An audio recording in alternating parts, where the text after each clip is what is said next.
नमस्कार, आप देख रहे हैं भारत। मैं हूं आपके साथ सोनिया। रुक करेंगे देश और प्रदेश की बड़ी खबरों की ओर। यूपी के कन्नौज में सपा मुखिया अखिलेश यादव ने भाजपा पर जमकर निशाना साधा। उन्होंने कहा कि यूपी में महिलाओं पर सबसे ज्यादा अत्याचार हो रहे हैं। साथ ही उन्होंने एनकाउंटर पर सवाल उठाते हुए कहा कि क्या एनकाउंटर करने से अपराध कम हो रहे हैं।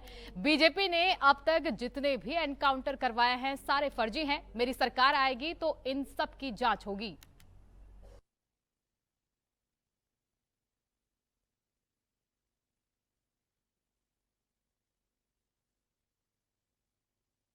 खबर यूपी के गोंडा जिले से है, जहां कारागार मंत्री बाढ़ प्रभावित इलाकों का दौरा करने पहुंचे। इस दौरान उन्होंने बाढ़ पीड़ित लोगों से मुलाकात की। वहीं इस दौरान प्रभारी मंत्री ने कहा कि सरकार बाढ़ पीड़ितों को लेकर गंभीर है। हर व्यक्ति को राहत सामग्री वितरित की जा रही है।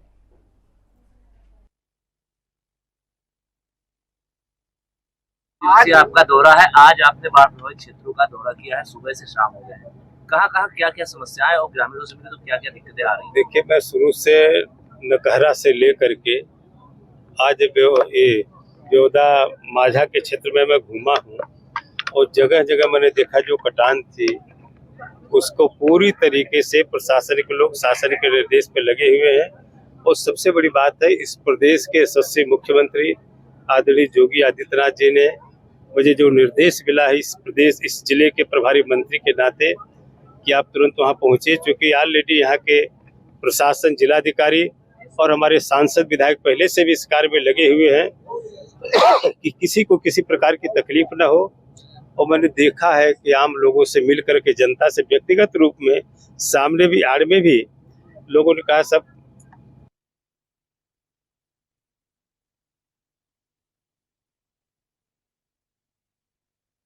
पीलीभीत में बिजली विभाग की बड़ी लापरवाही सामने आई है, जहां बिजली के खंभे में करंट आने से एक घोड़ी की मौत हो गई। साथ ही घोड़ी की देखभाल करने वाला व्यक्ति भी बाल बाल बच गया। वहीं इस घटना के बाद ग्रामवासियों में आक्रोश का माहौल है।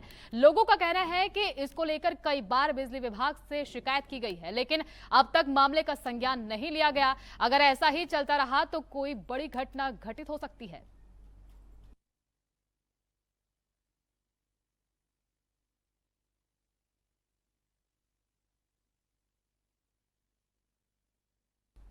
यूपी के कन्नौज में बड़ा सड़क हादसा हुआ है, जहां आगरा लखनऊ एक्सप्रेस पर तेज रफ्तार स्लीपर बस डिवाइडर से टकराकर पलट गई, जिसमें 38 यात्री गंभीर रूप से घायल हो गए।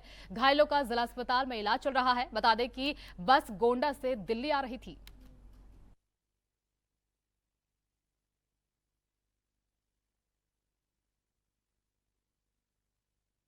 यूपी के गाजीपुर में बर्थडे पार्टी से लौट रहे एक युवक की लाठी डंडों से पिटाई करने का मामला सामने आया है। युवक के बेरहमी से पिटाई का वीडियो सोशल मीडिया पर वायरल हो रहा है। वहीं इस मामले को लेकर पीड़ित ने थाने में शिकायत दर्ज कराई। फिलहाल पुलिस मामले की जांच में जुटी है।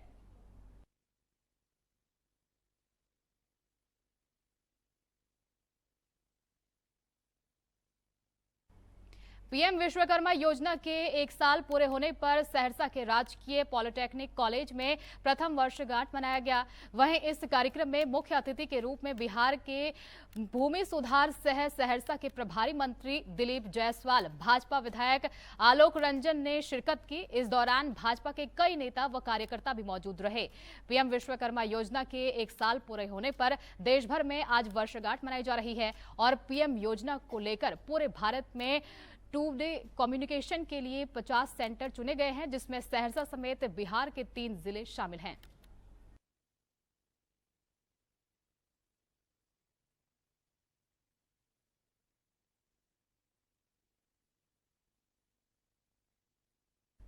बिहार के पूर्वी चंपारण में बीते महीने हुए हत्याकांड का खुलासा करते हुए पुलिस ने 2 लोगों को गिरफ्तार कर लिया।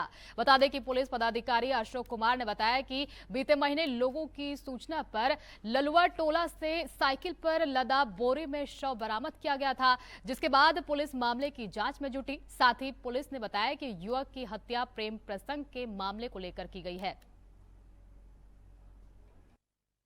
पिछले माह 27/8/2024 को ललुआ गांव में हम लोग को एक बॉडी मिला था, जो बोरा में साइकिल पर रखा हुआ था और इस पर एक अज्ञात प्राथमिकी भी दर्ज की गई थी।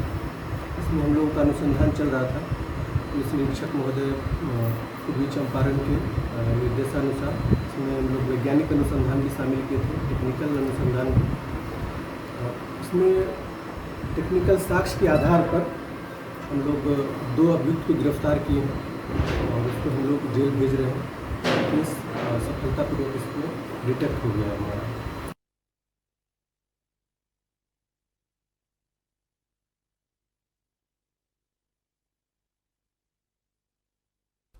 मधुबनी जिले में संग्राम थाना क्षेत्र के नवामी गांव स्थित मुसहर टोला में आंगनवाड़ी केंद्र पर महिला पर्यवेक्षिका के नेतृत्व में नवानी पंचायत के विभिन्न केंद्रों से सेविकाओं के साथ गोद भराई कार्यक्रम यानी कि पोषण माह मनाया गया। कार्यक्रम का उद्घाटन दीप प्रज्वलित कर किया गया। महिला पर्यवेक्षिका प्रीति पल्लवी ने बताया कि साल में एक बार सितंबर माह में पूरे बिहार के विभिन्न पंचायत के आंगनवाड़ी केंद्रों पर इस कार्यक्रम को मनाया जाता है। प्रत्येक सप्ताह के लिए अलग अलग थीम होते हैं। इस कार्यक्रम के बारे में बताइए, गोद भराई में कार्यक्रम को लेकर के क्या कहना है? ये गोद भराई और ये अन्नप्राशन ये प्रत्येक वर्ष में सितंबर माह में मनाया जाता है, 1 से लेकर 30 तक है। इसलिए हर वीक पोषण माह मनाया जाता है। हर एक वीक में अलग अलग थीम है। इसमें जैसे एनीमिया मुक्त करके है, जिसके हमको बताना है गर्भवती धात्री को क्या क्या खाना चाहिए, आयरन युक्त खाना चाहिए, फॉलिक एसिड, साग सब्जी, फल सही तरीके से। गर्भवती महिला हो, धात्री लड़की हो, जो किशोरियां हैं, उनको समय पे मतलब फॉलिक और आयरन की टैबलेट खाना है।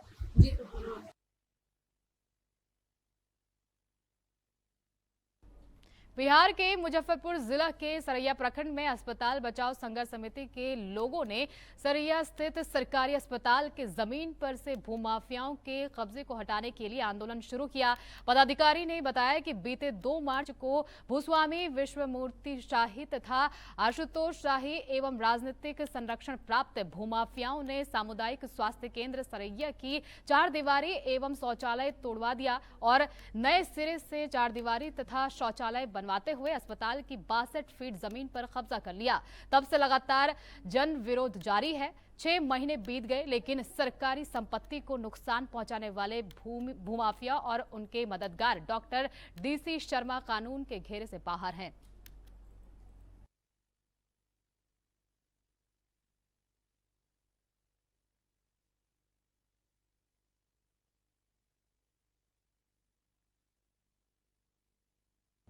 बिहार में सरकार ने भूमि विवाद को समाप्त करने के लिए भूमि सर्वे का काम शुरू किया है, लेकिन भूमि विवाद में रोज हत्याएं हो रही हैं। ताजा मामला मोतिहारी से सामने आया है, जहां भूमि विवाद में गोली चली, जिसमें एक युवक की मौके पर ही दर्दनाक मौत हो गई, जबकि 3 लोग घायल हो गए। मृतक की पहचान मनीष कुमार के रूप में हुई है। घटना कोटवा थाना क्षेत्र के बंगरा गांव की बताई जा रही है।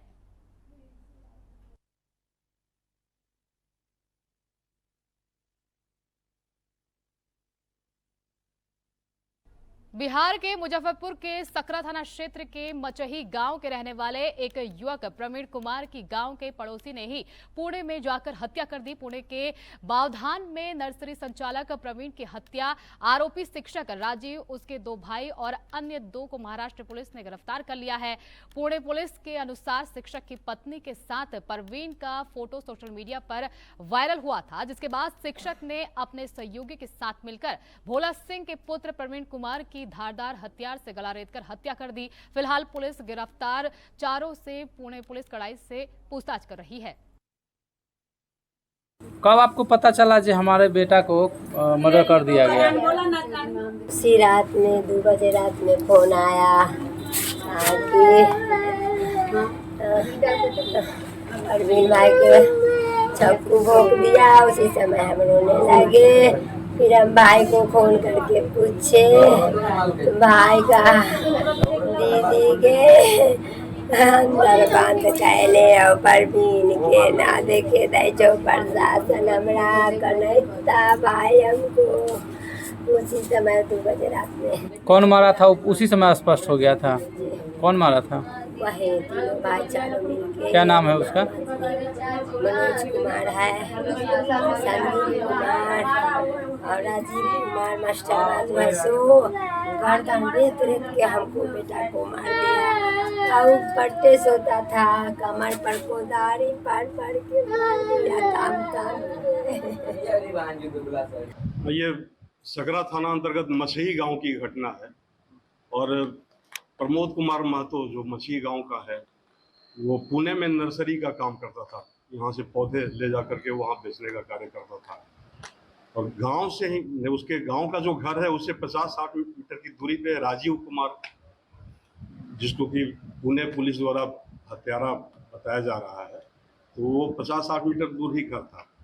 और जैसा कि सुनने में आया है, इसका कोई साक्ष्य नहीं है कि राजीव कुमार के पत्नी से वो प्रमोद कुमार बातें करता रहता था। इसी से तैश में आके राजीव कुमार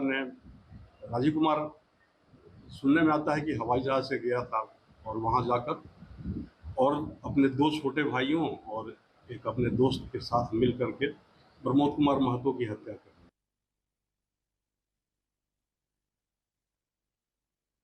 सहरसा में छेड़छाड़ के मामले को लेकर गोलीबारी की घटना सामने आई है, जिसमें एक 17 वर्षीय युवक गंभीर रूप से घायल हो गया।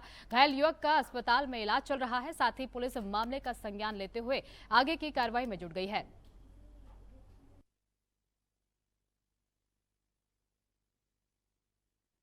मारपीट हुआ है, क्यों मारपीट हुआ, क्या मामला है?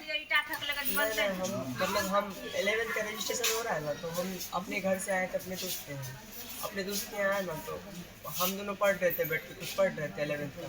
तो देखिए बाहर में हल्ला सब हो रहा है, भारत हम उठ के गए, उनके पापा बीच में, उनके पापा को निकाल देना साइड में।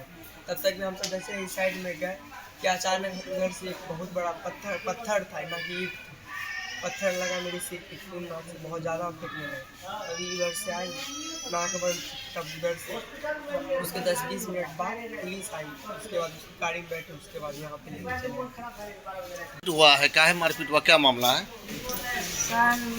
बच्चा ऐसे आटा लागल गेल रहे दुकान पर बगल में और पंकज राम जबरदस्ती घीचे के कोशिश करलक, हम तक ऊपर से ईटा चलावे बगल में ये ले दोस्त मिले ले अपन ऊपर से ईटा। आपको भी चोट लगी है? हमको माथा में फ्रैक्चर हुआ है, पैर में चोट लगा और एक लड़का भी जख्मी है। क्या नाम हुआ आपका?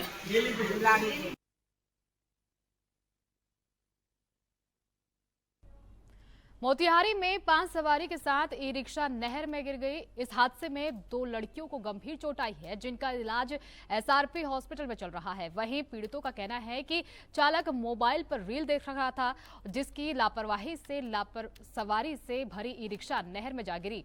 ई-रिक्शा में एक ही परिवार के 5 लोग सवार थे।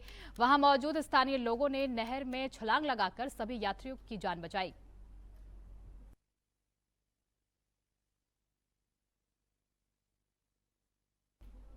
देश और प्रदेश की बड़ी खबरों में फिलहाल इतना ही। देखते रहिए एन भारत।